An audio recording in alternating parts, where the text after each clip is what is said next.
This slide shows the physical properties of ammonia and water. यहाँ हम comparison करेंगे ammonia और वाटर की फिजिकल प्रॉपर्टीज का. First, melting point of ammonia is minus 77.4 and boiling point is minus 33.35 degrees centigrade, whereas for water it is 0 degree at 100 degree. It means at room temperature ammonia is in vapor state and water is in liquid state. So we can utilize ammonia at low temperature or the temperature below 0 degree centigrade. Liquid range of ammonia, because liquid range is from melting point to boiling point. It comes 44.4 here, whereas in case of water it is from 0 to 100, means liquid range is of 100 temperature. Density, ammonia की density होती है 0.69 और water की density 25 degree centigrade पे 1 ग्राम पर CC होती है. Dielectric constant of ammonia is 22.0 at minus 33 degree centigrade, whereas dielectric constant of water is around 78.5. ये बहुत ज्यादा है, जो सॉल्यूट को सोल्यूबल होने में बहुत फैसिलिटेट करता है. Dipole moment of ammonia is 1.47, whereas dipole moment of water is 1.85. Viscosity of ammonia is 0.25, whereas for water it is 0.89. तो हम कह सकते हैं कि वाटर के मॉलिक्यूल में बॉन्ड इंटरमॉलिक्यूलर बॉन्डिंग जो है वो बहुत ज्यादा है, इसीलिए इसकी विस्कोसिटी बहुत ज्यादा है और अमोनिया की विस्कोसिटी कम है. Next, true tone constant. True tone constant जो है वो उसकी वैल्यू हीट ऑफ वेपोराइजेशन और बॉइलिंग पॉइंट इन केल्विन का रेशियो होता है. तो ये वाटर के केस में 109 और अमोनिया के केस में 101. हालांकि ये दोनों ही क्या करते हैं, ट्रू टोन कांस्टेंट के ग्राफ से डेविएट होते हैं, क्योंकि इन दोनों ही केसेस में स्ट्रॉन्ग इंटरमॉलिक्यूलर हाइड्रोजन बॉन्डिंग होती है, जिससे एंट्रोपी चेंज हो जाती है और एंट्रोपी चेंज होने से इनका जो ट्रू टोन कांस्टेंट का ग्राफ है वो चेंज हो जाता है. लेकिन फिर भी इन दोनों की ही वैल्यू 90 से ज्यादा है. 90 से ज्यादा है तो both are good solvent for ionic solids. दोनों की दोनों आयनिक कंपाउंड्स के लिए बहुत अच्छे सॉल्वेंट हैं. स्पेसिफिक अगर हम बात करें सेल्फ आयनिक प्रोडक्ट की, कि इनका जो सेल्फ आयनाइजेशन होता है तो जो आयंस बनते हैं उनकी कंसंट्रेशन का product. In case of ammonia it is 1.9 into 10⁻⁻33, जो कि बहुत कम है, और वाटर का होता है 10⁻⁻14. तो अमोनिया हालांकि वो भी अपने आप में बहुत कम है, लेकिन अमोनिया के केस से क्या है वो थोड़ा सा ज्यादा है. इट मीन्स इसमें सेल्फ आयनाइजेशन कंसंट्रेशन बहुत ज्यादा है. Next, specific conductance. क्योंकि इसमें कंसंट्रेशन ऑफ आयंस कम है तो इसकी स्पेसिफिक कंडक्टेंस भी कम होती है, और इसमें आयंस की कंसंट्रेशन अमोनिया के कंपैरिजन में ज्यादा है तो इसकी आयनिक स्पेसिफिक कंडक्टेंस भी थोड़ी सी ज्यादा होती है. तो ये था कंपैरिजन. वैसे तो सारे अमोनियम सॉल्ट लिक्विड अमोनिया में सॉल्युबल होते हैं, लेकिन हम क्या देखते हैं, इसका डाइलेक्ट्रिक कांस्टेंट कम है, इसीलिए वो सारे आयंस एनायंस अमोनियम के साथ वो सारे एनायंस वाले सॉल्ट जो कि सॉफ्ट हैं, जिनका पोलराइजेशन आसानी से हो जाता है, जैसे कि आयोडाइड है, NCS है, या जिनका कोवलेंट इन नेचर आप समझ सकते हो, अमोनियम भी हो और साथ में ऐसा एनायन हो जो कोवलेंट बॉन्ड प्रिफर करता हो अकॉर्डिंग टू फजन्स लॉ, तो वो सारे मोर सॉल्युबल होंगे लिक्विड अमोनिया में. इसके अगेंस्ट अगर हम हार्ड एनायंस के साथ अमोनियम सॉल्ट ले लेते हैं, जैसे अमोनियम फ्लोराइड ले लेते हैं, अमोनियम क्लोराइड ले लेते हैं, तो वो वाटर में ज्यादा सॉल्युबल होते हैं और लिक्विड अमोनिया में कंपेरेटिवली कम सॉल्युबल होते हैं. अगर हम सॉल्युबिलिटी की बात करें अमोनिया में, तो iodides, hydroxides, oxides, sulphate, carbonates of metal, they are more soluble in liquid ammonia. Similarly, अगर हम ऑर्गेनिक कंपाउंड्स को देखें तो alkyl halides, alcohols, ketones, esters, ethers, amines, phenols, nitro compounds are good soluble, means उनकी अच्छी quantity liquid ammonia में soluble होती है.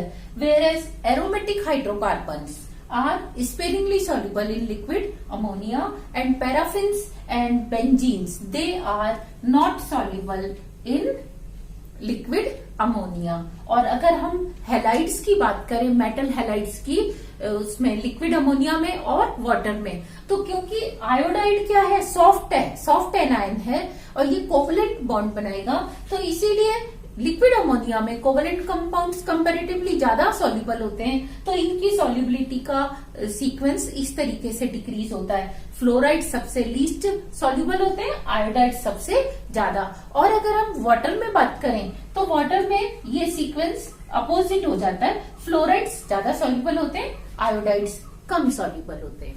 We will see auto ionization of liquid ammonia and water. We will compare.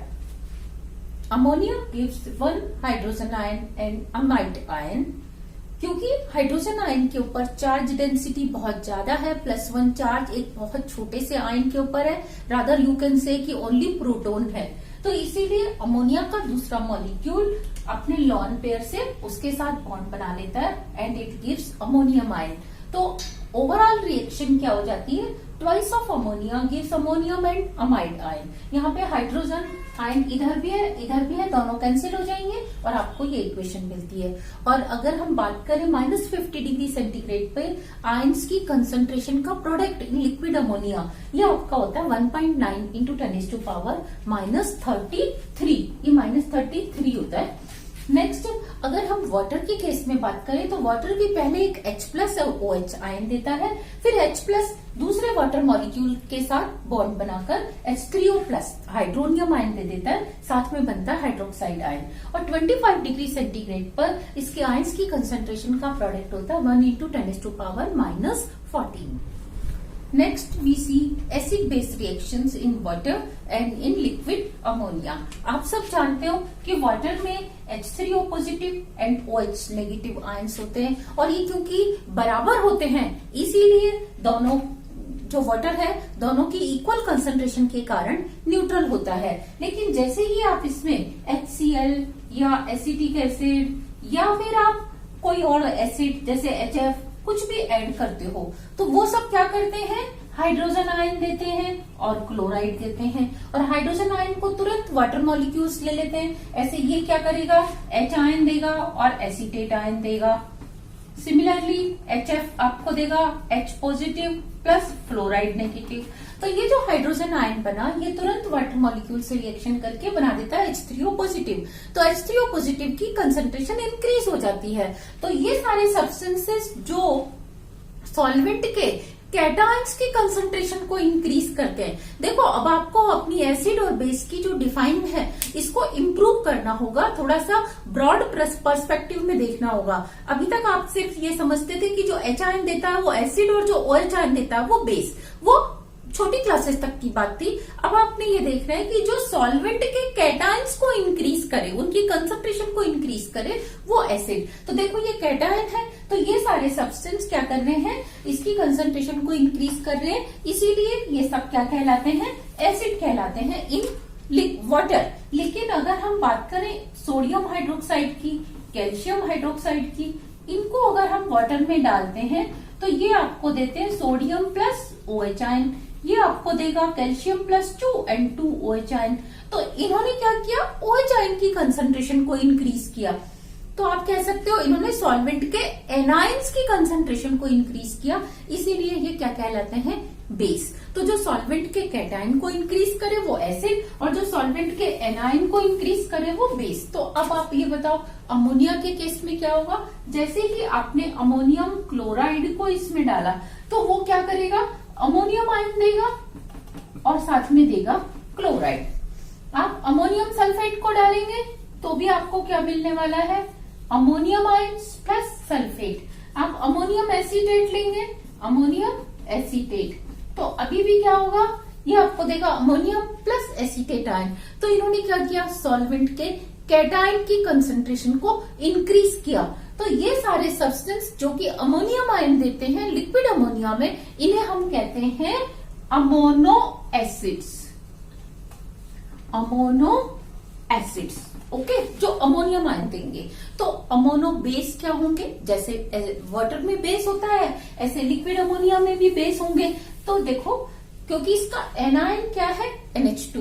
तो जो NH2 negative देगा उसे हम क्या कहेंगे, बेस कहेंगे। तो आपने लिया KNH2 सोडियम पोटेशियम अमाइड, आपने लिया सोडियम अमाइड। इन दोनों को अगर हम लिक्विड अमोनिया में डिसॉल्व करते हैं तो they give potassium and amide, sodium and amide. तो इन्होंने क्या किया, एनायन की कंसंट्रेशन को इंक्रीज किया। तो इसीलिए ये क्या कहलाते हैं, अमोनो बेस कहलाते हैं। तो क्या केवल इतने ही बेस होते हैं या और भी कोई सब्सटेंस बेस हो सकता है? ध्यान दो, जैसे आपने इसका इस तरीके से आयनाइजेशन लिखा, और भी क्या हो सकता है कि NH2 माइनस में से एक H प्लस और चला जाए और आपको मिल जाए NH माइनस 2, और इस H प्लस को अमोनिया लेकर क्या बना देगा, अमोनियम आयन बना देगा। तो हम इस दोनों रिएक्शन को जोड़ के किस तरीके से लिख सकते हैं, मैं इसको इस तरीके से लिख सकती हूँ कि ये ammonia plus amide gives ammonium plus imide, इसको हम IMIDE इमाइड आयन बोलते हैं। तो ये भी क्या कर रहा है, एक तरह से सेल्फ आयोनाइजेशन की रिएक्शन को ही शो कर रहा है। तो जो इसको इंक्रीज करेगा वो एसिड, तो जो इमाइड आयंस को इंक्रीज करेगा वो क्या होगा, बेस। तो जैसे मैंने ले लिया PbNH, यहाँ Pb प्लस 2 है, NH माइनस 2 है। PbNH2 डिसॉल्व होके लिक्विड अमोनिया में देता है Pb plus 2 and NH minus 2। तो ये भी क्या होगा, लेड इमाइड भी अमोनो बेस ही होगा। सिमिलरली हम क्या देखते हैं कि जो NH2 ग्रुप है, जैसे इसने एक H आयन दिया और इमाइड आयन में बन गया, इसी तरीके से ये NH नेगेटिव भी क्या कर सकता है, अमोनिया से रिएक्शन करके, जैसे ये NH2 था, ये ब्रेक होकर आपको दे सकता है अमोनियम एंड नाइट्राइड आयन। तो जो नाइट्राइड आयन देगा उसे भी हम क्या कहते हैं, बेस कहते हैं। तो ध्यान दो, इसमें क्या होने वाला है, अगर मैंने बिस्मिथ नाइट्राइड लिया और बिस्मिथ नाइट्राइड को लिक्विड अमोनिया में डिसॉल्व किया, तो it gives bismuth plus 3 and nitride ion. तो ये जो नाइट्राइड आयन है ये क्या कर रहा है, एनायन की कंसंट्रेशन को इंक्रीज कर रहा है। तो इसीलिए ये भी क्या होगा, अमोनो बेस होगा।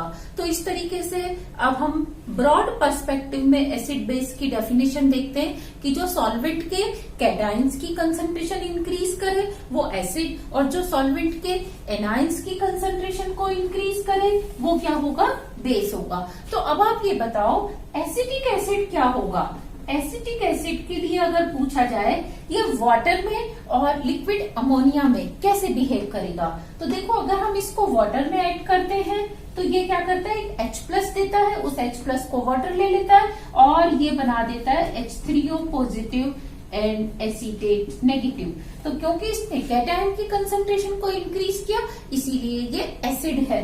और जब हम इसको अमोनिया में ऐड करते हैं, लिक्विड अमोनिया में, तो अभी भी क्या होता है, ये H आयन देता है, NH3 उससे रिएक्शन करता है और ये बना देता है NH4 plus plus acetate ion. तो हम क्या कहेंगे, एसिटिक एसिड वाटर में और लिक्विड अमोनिया में दोनों में ही एसिड की तरह एक्ट करता है।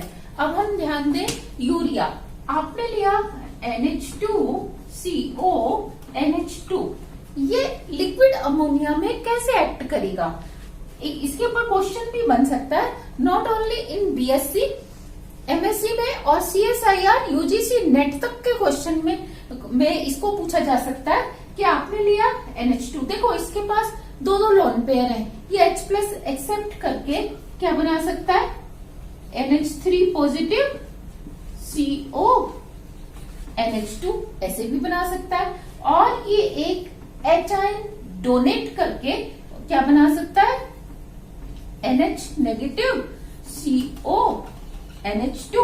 आपने इसको लिक्विड अमोनिया में ऐड कर रखा है। तो अब ये बताओ, जब ये H प्लस लेगा तो लिक्विड अमोनिया में से ही लेगा, तो यहाँ साइड प्रोडक्ट क्या बनने वाला है आपको, NH।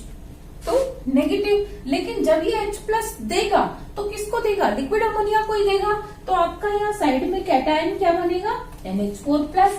तो कौन सी पॉसिबिलिटी पूरी होगी, आपको ये ध्यान देना है, क्योंकि अमोनिया की दोनों टेंडेंसी है, H प्लस दे भी सकता है और ये H प्लस ले भी सकता है। डिपेंड करेगा कि कौन से सॉल्यूट को इसमें डिसॉल्व किया गया है, उसकी टेंडेंसी इससे ज्यादा स्ट्रॉन्ग है या वीक है। तो हम क्या देखते हैं कि अब आप स्टेबिलिटी को देखेंगे।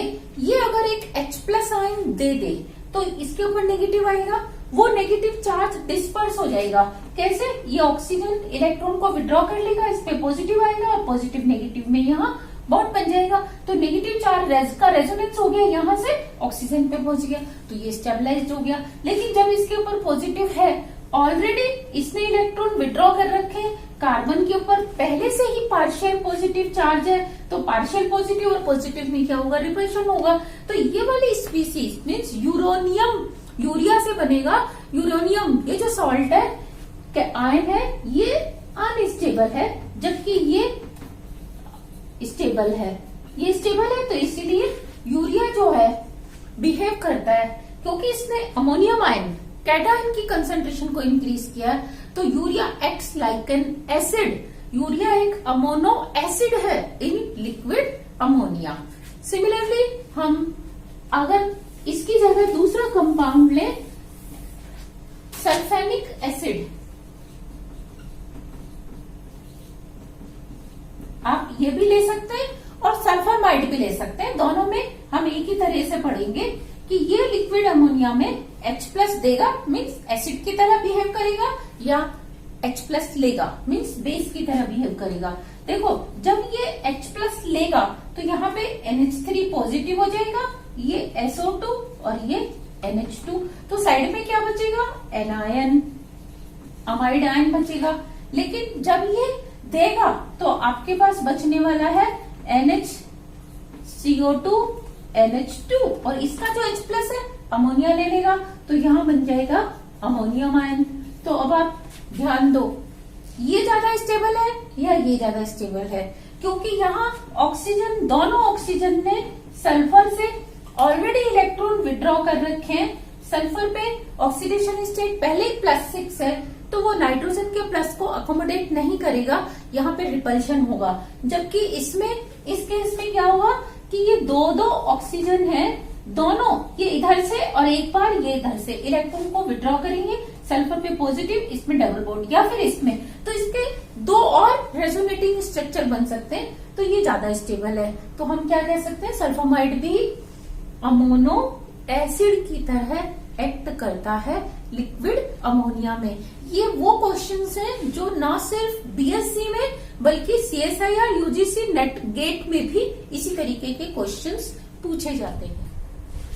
Now we see neutralisation reactions in liquid ammonia and in water. ध्यान दो, वाटर के केस में हम पहले देखेंगे जो H आयंस देते थे, कैटायंस की कंसंट्रेशन इंक्रीज करते थे, उन्हें हम एसिड कहते थे, और जो एनायंस की कंसंट्रेशन इंक्रीज करते थे उन्हें हम बेस कहते थे। ये हो गया KOH। आप कुछ भी ले सकते हैं, मैं आपको for the sake of example I am giving you only 2 examples, लेकिन आप कोई सा भी एग्जांपल ले सकते हैं। इसमें ये H आयन Cl, ये H प्लस और ये सल्फेट आयन होगा, HSO4 negative, K plus OH negative, Na plus OH negative. तो हम क्या देखते हैं, ये आपस में रिएक्शन करके वाटर प्लस बना देते हैं NaCl, और इस रिएक्शन में बनता है वाटर प्लस KCl।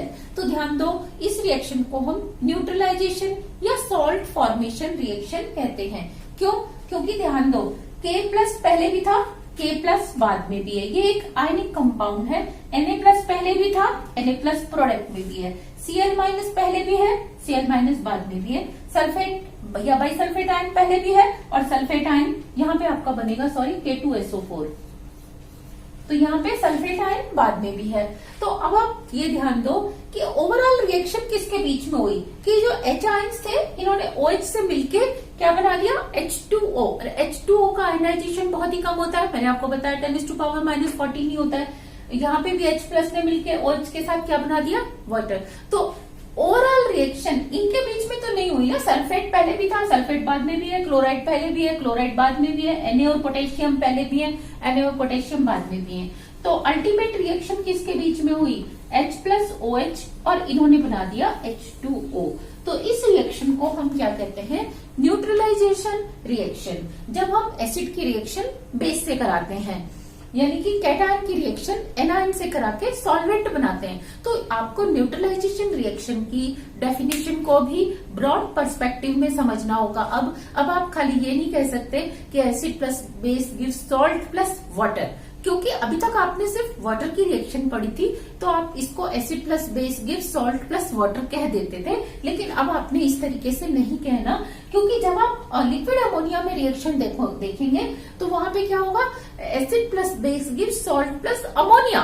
तो वाटर क्या था, सॉल्वेंट था ना, तो इसीलिए अब हम अपनी डिफाइन को चेंज करके बोलेंगे acid plus base gives salt plus solvent.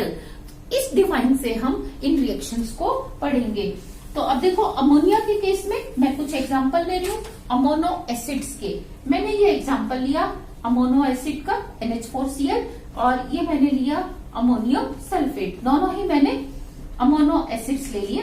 इसकी रिएक्शन मैंने बेस से कराई, अमोनो बेस से KNH2, और यहाँ मैंने दूसरा बेस ले लिया PbNH2, ये भी PbNH, ये भी क्या था, लेड नाइट भी बेस था।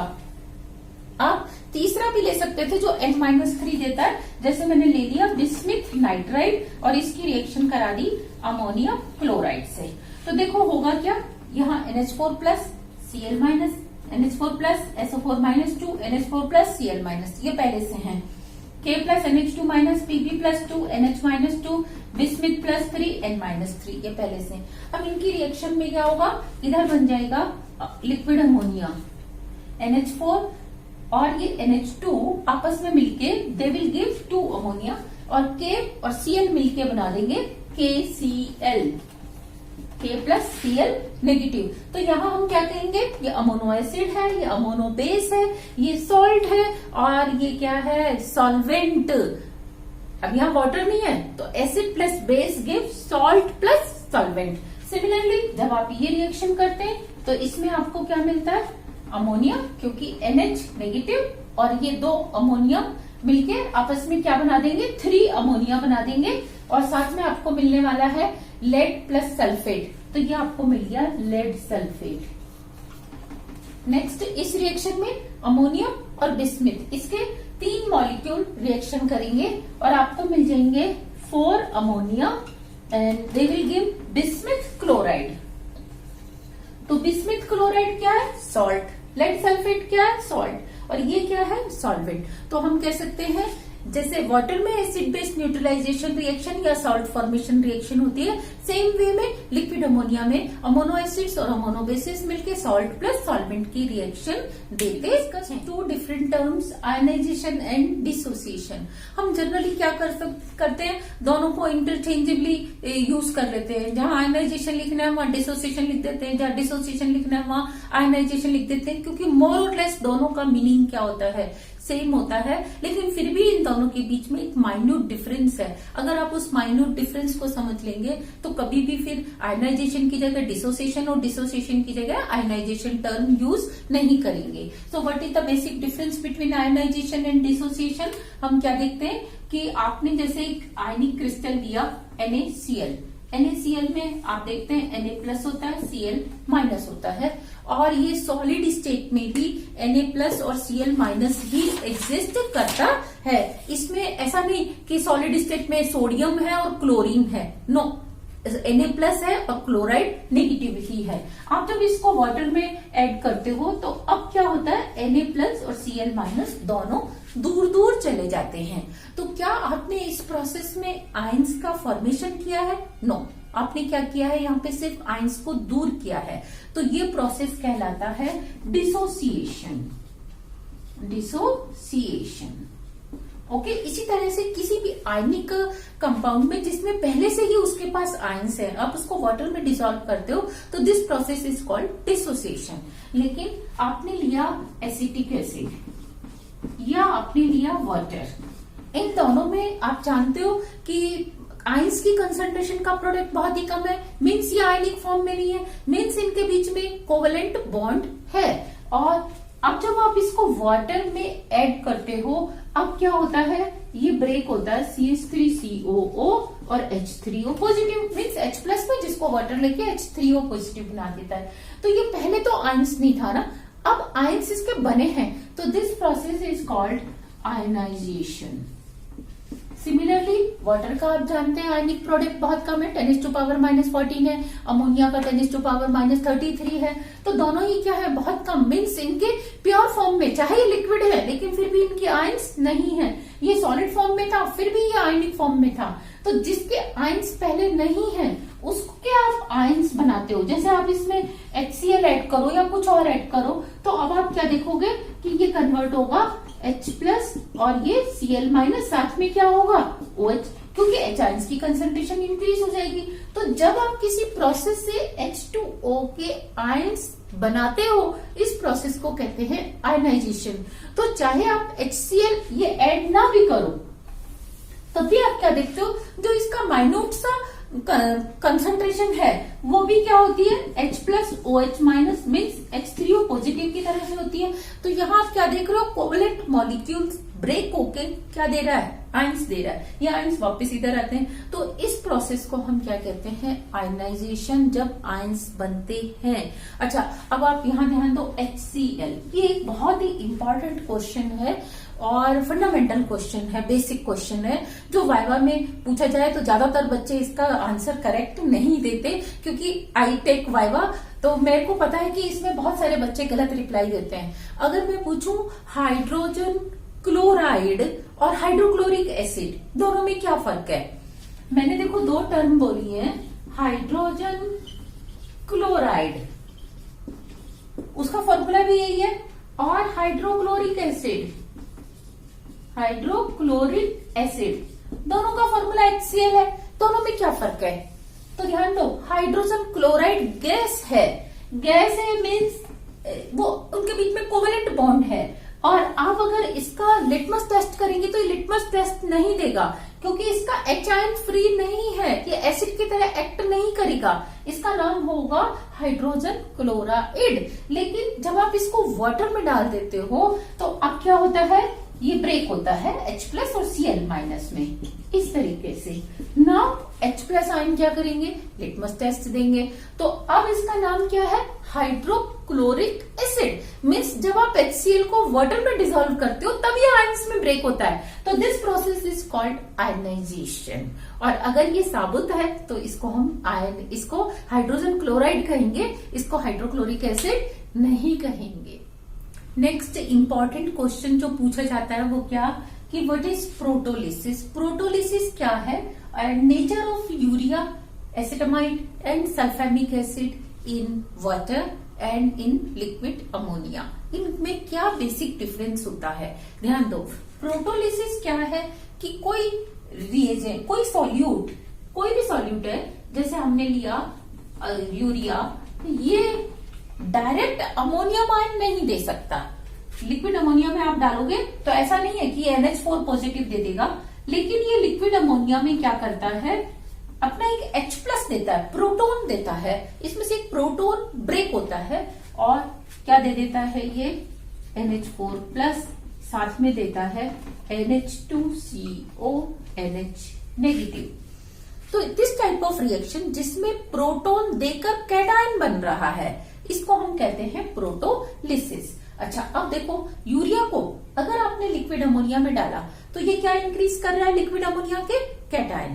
तो ये कैसे बिहेव कर रहा है, एज एन एसिड। तो क्या ये वाटर में भी एसिड की तरह बिहेव करता है, जरा देखो, अगर मैं इसको वाटर में ऐड कर दूं, यूरिया को वाटर में ऐड करूं, तो क्या ये वाटर को अपना H प्लस दे पाएगा, नहीं। ये क्या करेगा, वाटर का H प्लस लेके ये बनाएगा NH2CO NH3 पॉजिटिव और साथ में बनेगा OH नेगेटिव। तो इट मीन्स यूरिया वाटर में बिहेव करता है बेस की तरह, जबकि लिक्विड अमोनिया में बिहेव करता है एसिड की तरह। अच्छा, कितने H आयन दे सकता है ये, कितने H आयन, एक तो इसने दे ही दिया, आपने देख लिया। सिमिलरली क्या ये दूसरा एच आयन भी दे सकता है?